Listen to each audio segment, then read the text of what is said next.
mga pare, maayong hapon ninyong tanan. Nanapod si Impigan, nanghugas na pod.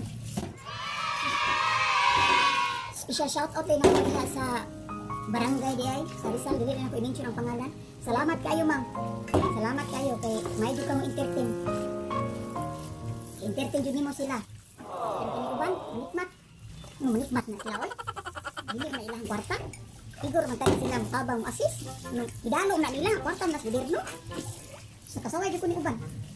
Eta, gilabad jud ko ulo ra lawat. Buto naon, kung bakit anak ako, wala nang ikon ngayo. Dito ko ngayon di iskatan. Okay, nanghugas ko kay. Okay ra dili ko apilo na lang morisyon.